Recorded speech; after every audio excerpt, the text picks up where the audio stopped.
In the beginning, there was darkness, and then, bang, giving birth to an endless expanding existence of time, space, and matter. Now see further than we've ever imagined, beyond the limits of our existence, in a place we call the universe. It sounds like a Hollywood blockbuster. A deadly asteroid is on a collision course with Earth. But in reality, is there a giant doomsday rock that threatens to wipe out civilization? It's not a question of if it'll happen, it's a question of when it will happen. An asteroid took out the dinosaurs 65 million years ago. Are we next?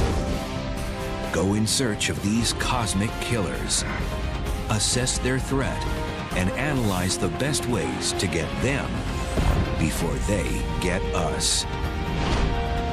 Stopping Armageddon starts now.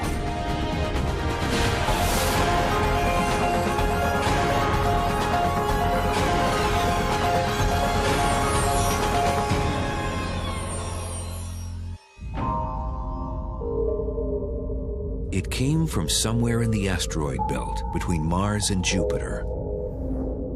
A massive pile of rock and rubble, rotating and rumbling its way towards Earth. What was once mere debris from the Big Bang is now destined to make a Big Bang of its own. Bursting through the Earth's atmosphere, this giant asteroid becomes an unstoppable force. Nearly 2 million times more powerful than the Soviet Emperor bomb, the largest, most powerful explosive device ever detonated. Its target, Los Angeles. The last thing anyone there sees is a flash, a fireball, and then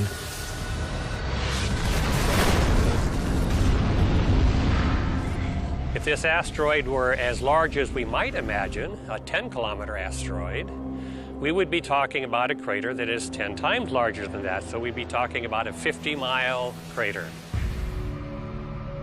So all of Los Angeles would end up being this humongous crater. We'd be talking about absolute devastation, nothing left over, range up to perhaps 100 miles. As far away as San Diego, they would get massive earthquakes, they would get massive air blasts, winds that would simply flatten everything 200 miles away, would kill everything out to a range of perhaps 1,000 miles. And that's just the immediate impact. Then you would have all this debris fall back on the planet Earth. It'd be like a Christmas tree, seeing all these ornaments being thrown out in all directions. And then you would see firestorms, enormous areas of the planet Earth burning, releasing even more soot and ash in the air. Blanketing out sunlight, temperatures would then plunge, and life itself would be perhaps extinguished.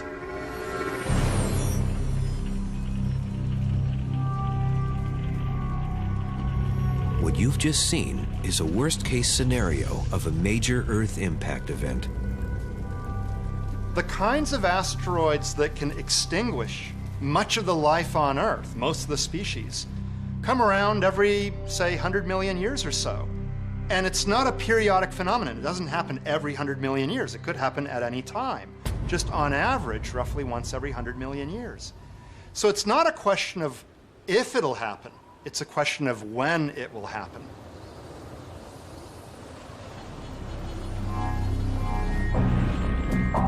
Asteroids and comets have been crashing into the Earth for as long as there's been an Earth.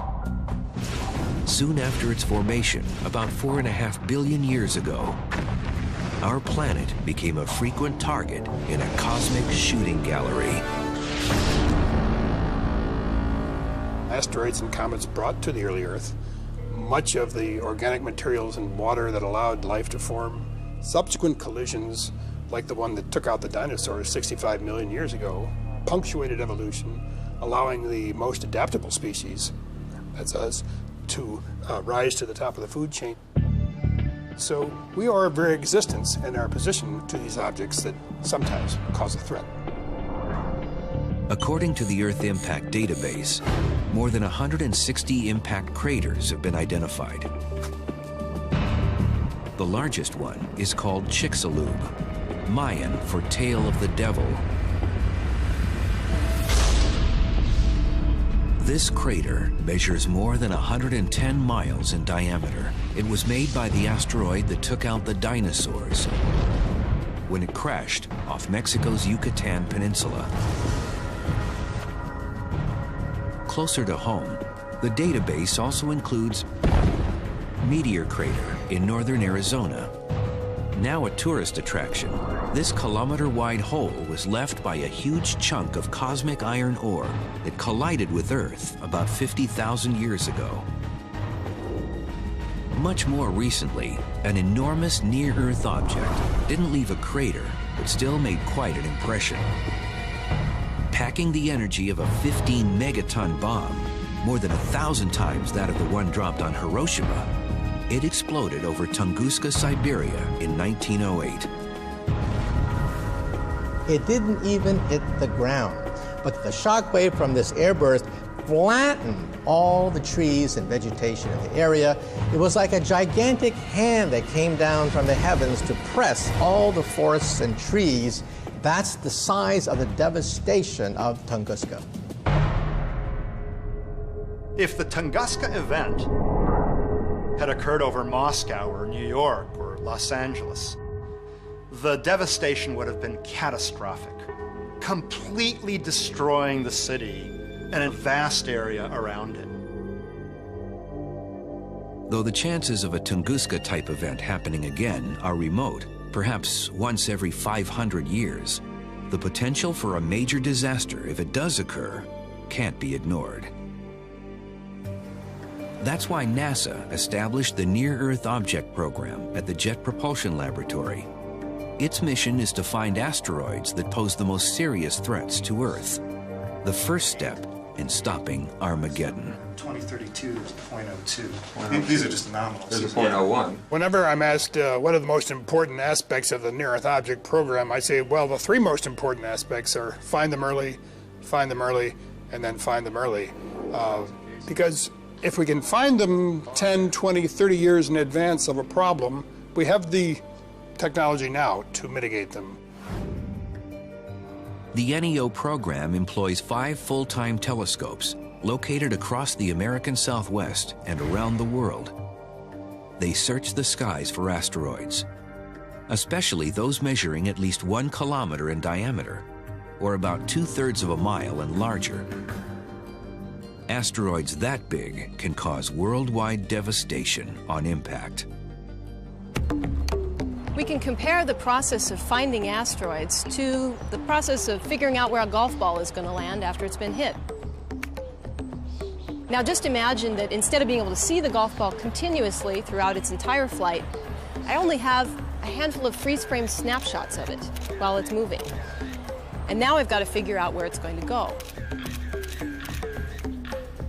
So first of all, I've got to correctly distinguish the golf ball in the frame from all other objects in the frame, say trees or birds, or even other golf balls that may not be the same one. Once I've identified the golf ball in each of the frames, I need to use what I know about the laws of gravity to correctly fit a trajectory to it so that I can figure out where it finally lands. In the same way, when we look for asteroids, we have to just take snapshots of different parts of the sky and distinguish the asteroid from stars, from galaxies, and from any other transient phenomenon like, say, cosmic rays. Then we have to use the laws of gravity to fit a model orbit to it and figure out where it's actually going to go in the end.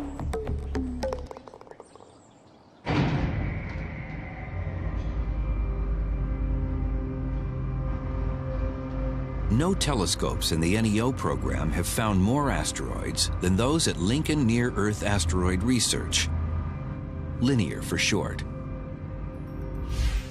Located in southern New Mexico, they've discovered almost half of the 5,000 known near-Earth asteroids, including about half of the 700 objects measuring 1 kilometer or larger. One of the telescopes we use for hunting for asteroids with the Linear program is behind me. This is actually not a rather large telescope by astronomical standards. It's 1 meter in aperture, but the secret to its sensitivity is that blue square that you can see down in the bottom of the telescope. That's a charge-coupled device specially manufactured for wide-area sensitive search. And the combination of this telescope and that CCD gives us a system exceeding 1 million times the sensitivity of a human eye. This is what the sky looks like through the Linear telescope. What you can see is a number of stars here that are fixed, and also in that data there are a number of near-Earth objects. What I'm going to do now is have the process the data and analyze it to find the moving objects. What it's doing is it's clicking through the 5 frames, and in fact has now discovered a number of moving objects. What you see here are ones that look like this. These are actually main belt asteroids. They're out located in the main belt between Mars and Jupiter. They don't pose any threat at all. On the other hand, you find a couple of them that are very different. This one's in fact going opposite motion of the main belt and much, much faster. This one's going straight across.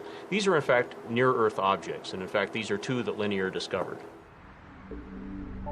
Linear sends its data to the Minor Planet Center in Cambridge, Massachusetts, the clearinghouse for all near-Earth object searches. The Minor Planet Center's job specifically is to tie the observations of new NEOs with already existing NEOs and just refine the orbits of the near-Earth objects in general. And with the orbits, other groups can go perform physical observations using various telescopes to determine the actual sizes of the objects. The Minor Planet Center considers an asteroid potentially hazardous if its orbit brings it to within 5 million miles of Earth. That's too close for cosmic comfort, and definitely earns a rating on the Torino scale, a guide scientists use to assess the threat level posed by an asteroid. This scale ranges from 0 to 10, where 10 is absolute destruction, and 0 means no hazard at all, or very little chance of any sort of impact. The highest rating that any object has ever received so far on the Torino scale was an asteroid called Apophis. And Apophis is named after the Egyptian god of destruction. So Apophis at one point had a Torino rating as high as 4.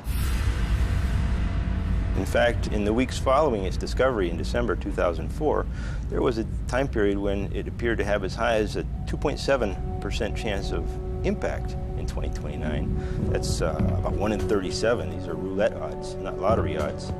And so at that time, everybody really started paying close attention to Apophis as a possible threat in 2029. Measuring about 270 meters in length, or more than 800 feet, Apophis has the energy of a 500 megaton bomb, enough to wipe out a major city or cause a devastating tsunami. In 2029, Apophis will come closer to Earth than the satellite bringing you this TV program. Despite the unusual proximity, additional radar and optical analysis have eliminated the threat of an Earth impact, a 0 on the Torino scale. But during that orbit, Apophis may pass through a keyhole, an area in space where if the asteroid passes through it, there's a 1 in 45,000 chance of another encounter with Earth in 2036. The possibility of a collision in 2036 is something that we're very carefully monitoring, and yet we have excellent opportunities to observe Apophis in around the year 2013 and again around the year 2021, at which time, with very high confidence, we can say that that possibility of impact will be eliminated. In the unlikely case that that possibility of impact persists, we'll still have plenty of time to avert the collision through some kind of a mitigation campaign. Mitigation is the next step to stopping Armageddon. How do we prevent Apophis or any large asteroid from colliding into Earth and causing mass devastation? The obvious answer may be the worst option of all.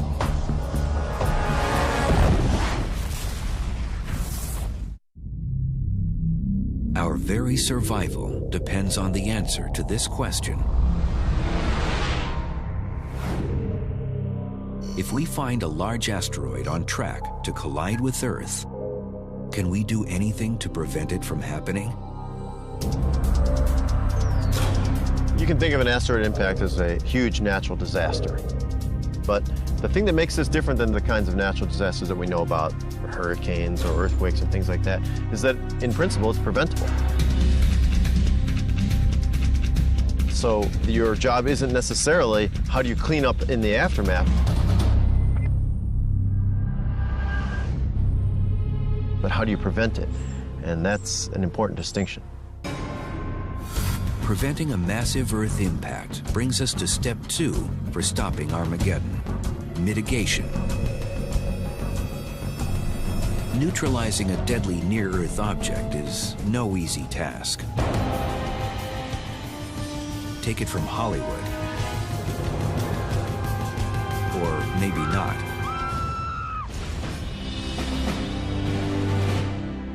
The worst thing to do is to look at all the Hollywood movies where we have Macho Man going out in the space shuttle, way out in deep space, planting hydrogen bombs on these objects.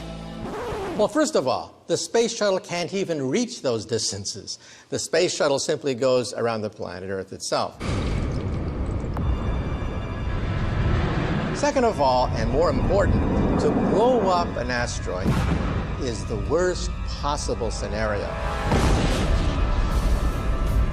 Because instead of having one monster asteroid, you now have 2, 3, 4 pieces, each piece capable of initiating tremendous havoc on the planet Earth.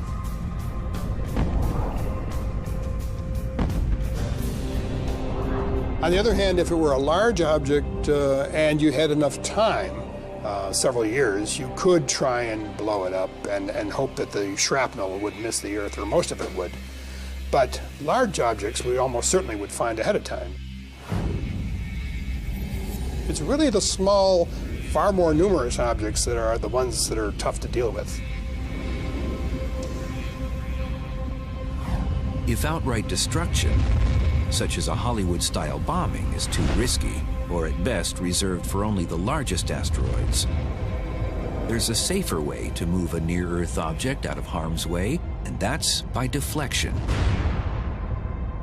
If an asteroid is headed toward an impact with Earth, you're far better off by changing its orbit very slightly so that it misses the Earth, but stays in one piece, much better off than you are trying to break it up. But you can't make anything disappear, you simply break it into pieces. Bombing it is going to break it into pieces, which could do much more damage. It's a shotgun blast instead of a rifle bullet. To work best, deflection requires as much lead time as possible, years, if not decades. Put simply, early detection means early deflection.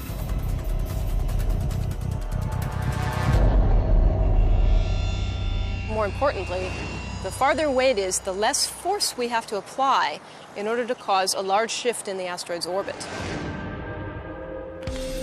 To demonstrate the point, let's play hockey. The further away from the net a player shoots the puck, the less deflection will be needed to prevent a goal. However, if a player takes a shot much closer to the net, then a much larger deflection is required to keep the puck from going in. Now imagine that the puck is an asteroid and the net is the Earth. The preferred scenarios are to deflect the asteroid by changing its velocity. If we can do that sufficiently far in advance, for example, 10 years, we only need to change its velocity less than 1 centimeter per second. So it's very, very small change in velocity. The cumulative effect then will mean that it will get to where we are either before we are there or after the Earth is at that position, so it is no longer a problem. To do just that, several deflection strategies have been proposed. And with apologies to Bruce Willis, none requires a manned mission. In fact, a manned mission would significantly hinder these things. To this point, with current technology and current vehicles, we can't really get very far away from the Earth. And that severely constrains your ability to actually solve one of these problems when the optimal time might be the opposite side of the sun to meet the asteroid. The thing is deployed. One deflection strategy advanced by French researchers calls for commandeering a non-threatening asteroid to knock an Earth-bound object off course. Call this strategy asteroid versus asteroid.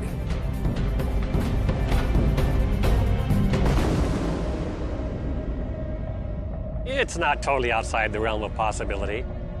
Trying to park it where we want it and not have it hit the Earth is in itself questionable. We have only a certain number of these that are anywhere near the Earth. And finding one that could be easily moved in near Earth, obviously you're talking about the same asteroids, it might be danger of hitting the Earth to start with. And so I would not be in favor of thinking of bringing one in to have it later. And the ability to shoot a large asteroid later is very difficult. We don't need something that large to have enough energy and momentum to deflect it. Another proposal comes from the European Space Agency. It's preparing designs for a mission named Don Quixote. Instead of tilting at windmills, the agency plans to alter the course of a non-threatening asteroid by launching a spacecraft called a kinetic impactor to collide into it.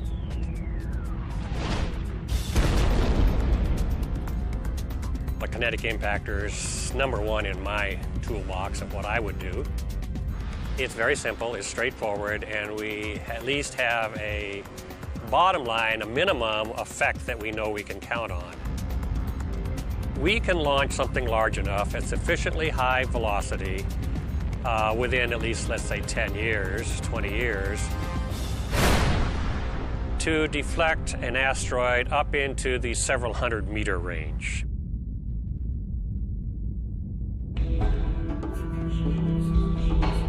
Kinetic impact and asteroid versus asteroid strategies require a massive collision to deflect a threatening near-Earth object. But other proposals suggest it may be possible to stop Armageddon with nothing more than a beam of light.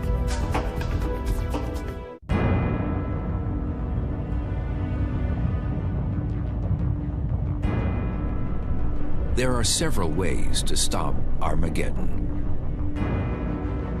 Some propose a sudden, massive impact that literally knocks an Earth-bound asteroid off course.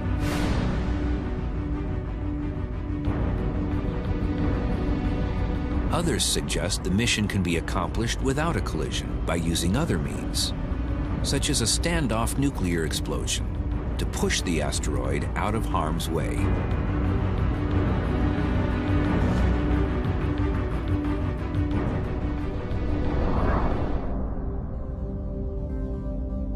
You detonate the weapon some small distance off the surface. The main effect then is for energy, hopefully in the form of neutrons, penetrating the surface, and you heat it and you blow off pieces of the surface. It's over a fairly large area, so you diminish the chance of breaking it up.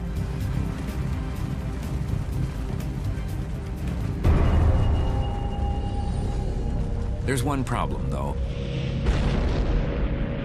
Nukes are banned from space by international treaty. But if an asteroid threatens our very survival, will that really matter? In terms of mitigation strategies, I'm most impressed with the use of the nuclear weapons. And I think it's the most efficient. Sure, it's not been tested, but neither has anything else that we have.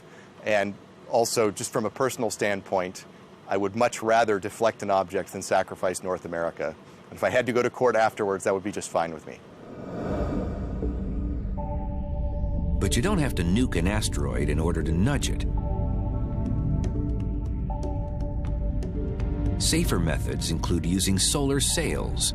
These orbiting reflectors, according to advocates, could concentrate the sun's rays on an asteroid. The heat generated would vaporize surface rock, creating a jet of material that would propel the object away from an Earth-bound trajectory.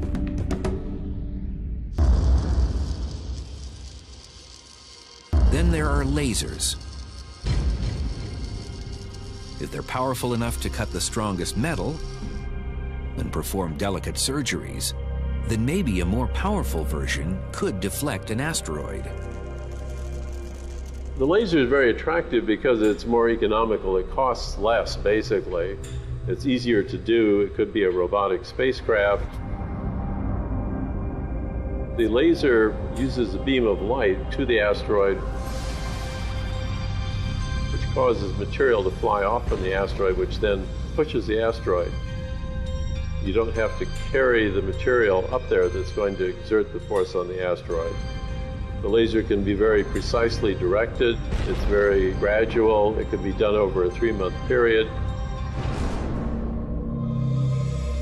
Researchers discovered a laser's potential by accident in the 80s while experimenting with short pulses on a wafer made of silicon, material similar to the surface of an asteroid. We basically set up a movie camera and timed it with a laser so we could take step action shots of the material leaving the surface of the silicon wafer.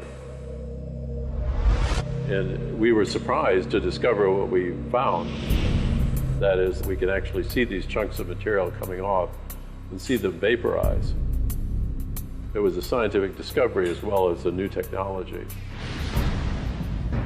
As significant as that discovery was, it's still a big leap from a silicon wafer to an asteroid. But it's one that can be made, proponents claim, with a laser pulse 5,000 times more powerful than those we use every day on Earth.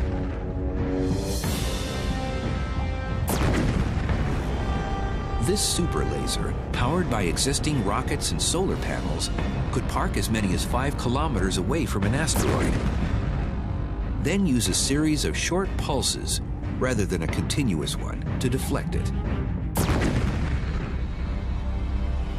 The reason for the pulse is that the very short pulse can deliver enough intensity to the surface of the asteroid so that the material explodes off from the asteroid.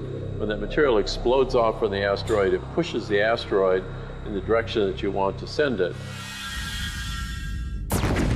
You also need the very short pulse because as the laser pulse strikes the surface of the asteroid, it creates a cloud of material that emerges from the asteroid. That cloud of material will absorb any additional light that's sent to the asteroid. So it's extremely important to get all of the light energy into that area of the asteroid in that very short time before that black cloud forms. To some experts, lasers and even solar sails could work, at least in principle. The intense light they both emit is adjustable and adaptable to all types of asteroids, and the ejected material, mere puffs of dust, would pose no threat to Earth. But their potential drawbacks could prove prohibitive. Keeping the laser source or a large solar mirror in the correct place is very difficult to do and has to be done for a long time. With regard to the solar reflection also, then there's a question of the dust that's blown out. What is it going to do to the solar mirror? And so there are significant long-term problems. And so whether that could be done in the future, we don't know. At the present time, it's certainly outside of our capability. There are continuous lasers now that produce more power, 25 kilowatts, 50 kilowatts, that have been made for military purposes that have more power than is necessary. The kind that we're proposing would require taking the ultra-short pulse lasers and increasing the power up to at least 5 kilowatts, maybe 10 kilowatts. A focused effort could probably do this within 5 to 10 years, could actually be done if there was an intent to do so. And why stop at just one laser?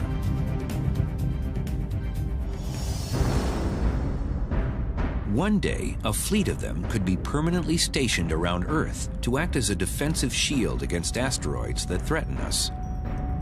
It would avoid the danger of having a last-minute scramble to solve the problem and having to send up nuclear devices, nuclear weapons into space, trying to blow up the asteroid, which is probably a bad idea. Lasers show potential as asteroid deflectors, but it'll be a long time before they're a viable option. Until then, there's another mitigation proposal that deserves serious attention. It's the brainchild of two former astronauts who insist it's the only real way to stop Armageddon.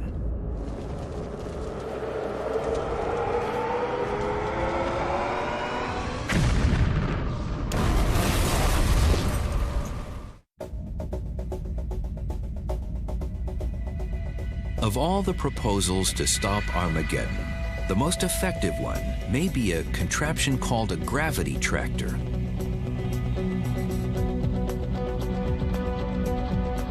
For such a complicated undertaking, it operates on a very simple principle. We know that everything out there in space has a gravitational pull. So asteroids themselves have a gravitational pull. And we also know that a spaceship interacts gravitationally with the asteroid. So if the spaceship were to come close enough to the asteroid, it could then begin to attract the asteroid slowly out of its course, if we can get it in time. Developed by the B612 Foundation, named after the asteroid in the literary classic The Little Prince, the gravity tractor is gaining popularity due to the efforts of its chief advocates, two former astronauts, Ed Lu and Rusty Schweikert. The gravity tractor is a very weak deflection concept, but it's very precise. And so we don't recommend using it for what we call the primary deflection. That is, to make the asteroid miss the Earth.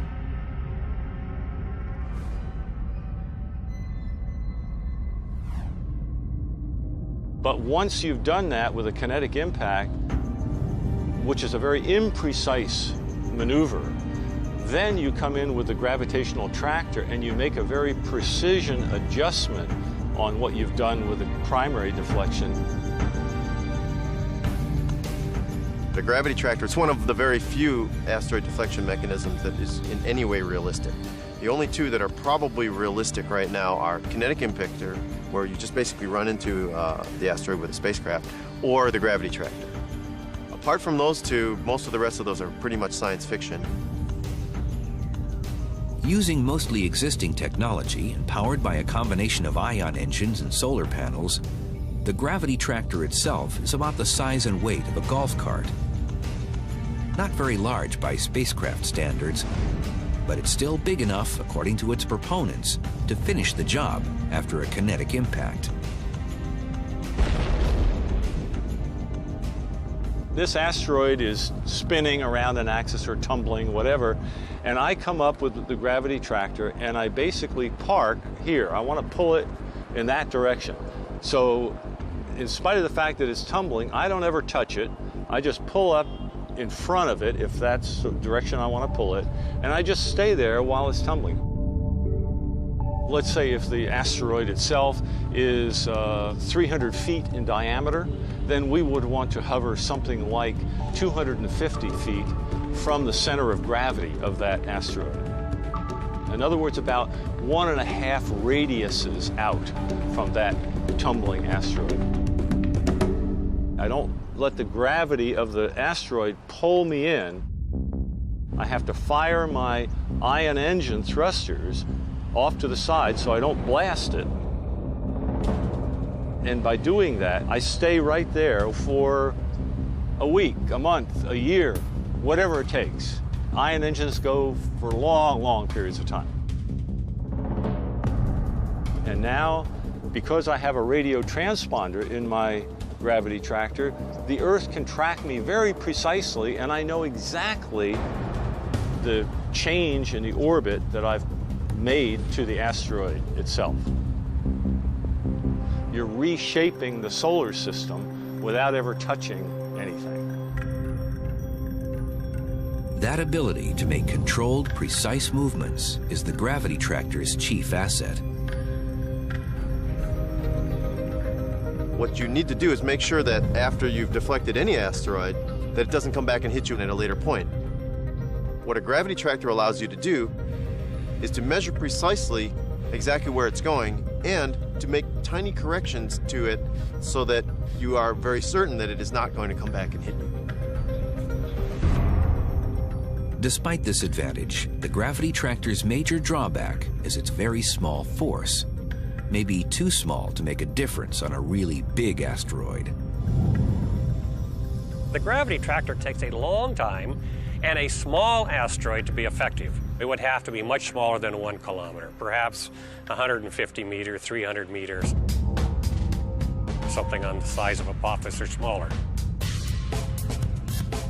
If we're talking about a need for a larger asteroid and we don't have as much time to devote to it, then gravity tractor is probably not the method of choice. But it turns out that the expected time between when you find that an asteroid impact is possible and when the actual impact is going to happen is many decades. So most of the time, you have time to do such a thing. By the time we get hit by something that big, we're going to have technology we can't even imagine now. So there'll be something else and not the gravity tractor. But if we had to do it now, we could do it. The point is that we can protect the Earth right now from asteroid impacts if we do our work. To demonstrate the gravity tractor's effectiveness, the B612 Foundation aims to perform a test deflection on a non-threatening asteroid by the year 2015. That's really important because if we find an asteroid that's uncomfortably close to hitting the Earth and you decide that you have to deflect it, that's not a good time for your test flight. You want the test flight to be done beforehand so you work out any possible bugs. The real trick is convincing NASA that it ought to demonstrate this capability before we end up having to use it. That's the problem. You're dealing with potentially millions of lives. It's simple and cheap to demonstrate it. So let's demonstrate it, and then we know. This leads to the third and final step in stopping Armageddon.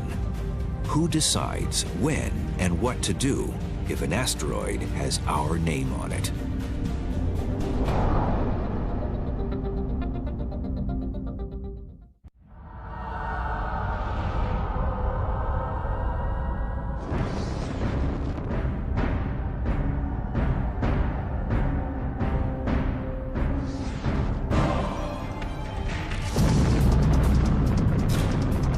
There are 3 fundamental steps to stopping Armageddon.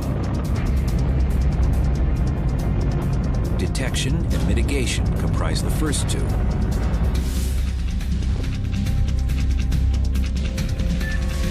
The third, and maybe most challenging one of all, is who makes the decision when to act.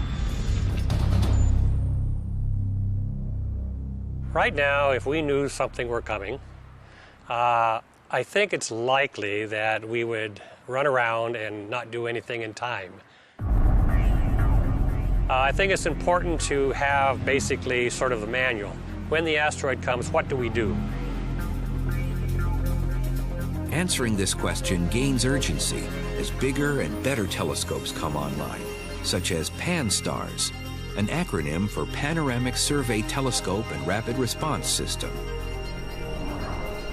PAN-STARRS is a University of Hawaii project that may well revolutionize the search for near-Earth objects. The idea is to have a very wide field telescope with a huge field of view, and so they can go deeper, that is further out in space, and do it faster and cover much more of the sky every night.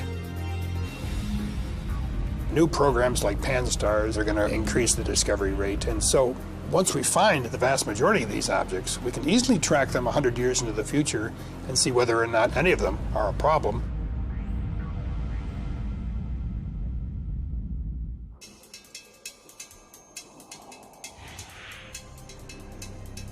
Some experts predict that within the next 10 to 20 years, as many as 1 million near-Earth objects could be discovered. That's in addition to the more than 5,000 we've already found. Even with this exponential increase, it's still possible that a space object, perhaps a comet, could evade detection and hit us. Comets can literally come out of the blue. They come from the outer reaches of the solar system, and they come in, and we may only have a few years or less to mount some kind of a deflection effort. So we don't know for sure that there's no comet heading our way. But comets don't fly by the Earth very much, and so we have a very good confidence that the predominant Earth hazard is coming from asteroids. It is possible right now that we could be hit by an asteroid that we're unaware of. There are plenty of surveys going on right now, but they're geared for finding the 1 kilometer and larger asteroids. And so there are objects down to about 150 meters that we're particularly interested in, and we've only found a few % of those. So there needs to be much more surveying in the future to find those potentially hazardous objects.